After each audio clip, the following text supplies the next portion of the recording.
Well, hey there, everybody. Those of you who have seen my channel or watched my videos before may be wondering, what the heck is he doing here? Well, by now, you might have also read the title of the video. And that's right, it's time for Paladin Piper's Codger Challenge 2025. So, what are we doing here? Pardon my shaking. I didn't expect the camera to do that. Anyway, what are we doing here? 1 month. 4 pipes. Since this is a Codger challenge, and I don't have anything in the Dr. Grabo, Medico, custom build category, I figured I'd start with corncob pipe. And I wanted a variety of expressions of the blend I'm going to make. So, as I understand it, meerschaum gives a pretty neutral experience, or that's what they say. So I've got my meerschaum here for number 2. Show that up a little bit. All right, meerschaum number 2. And with the option of 4 pipes to choose, I wanted a briar experience because that's fairly standard. So I've got my Peterson, and this last one might actually be my Codger pipe, or it could be an artisan pipe. I'm really not sure. All I know is that it says, faded on the bottom there, it says the Tobacconist, Cape Cod. So was that a specific store? Did they manufacture their own line of basket pipes? If you know, let me know. And now for something to smoke in these pipes. Pat has asked us, as I understand it, to blend at least 2 tobaccos. So for the big reveal,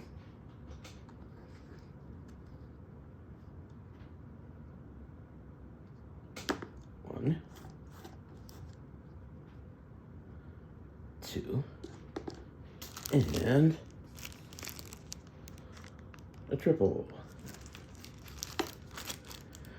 Now you may be asking yourself, with all the changes that have happened and all the changes that may continue to happen in the tobacco production landscape, why these? Well, it's a little complex. Stay tuned for my next update video in which I dive deeper into the story behind the blend and the components and the name of the blend, the story behind that. The simple version is that I've been savoring these tobaccos from these well-loved manufacturers for so long and so much that they're almost past peak in a way for me. They're certainly at peak or past peak. You can see that's a 15 at the end there. The Oriental. Perique, I think, is about the same. I don't have perfect storage for them, but they've held up in the way I keep them. That said, I think it's just time. I think at this point. And besides, if I want to use these for any more blending, these types of tobaccos, I'm going to have to find the components elsewhere. So these are the tobaccos I'm using. The blend now is going to be a riff on Cornell and Dale's Hebraica series.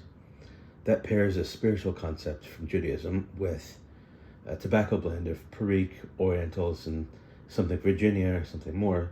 So what I've done here is the Perique, the Orientals, and an aromatic that I enjoy very much. I think this was really a big win for Sutliff. The simplest explanation of the name is that it means lights from darkness, Orot Mei'Ofel. Again, just tune into the next video for much more on that. And so I'm going to stick to matches and a pipe nail as best I can to get through this. That seems like a pretty codgerly thing to do. At this point, I've got to be honest, my tongue's a little worn out from testing this blend and tasting it in a tiny little pipe that I have with no space for the smoke to cool down. But I'll be back for an update and a deeper dive. Maybe tomorrow, maybe the next day. I'll see you then.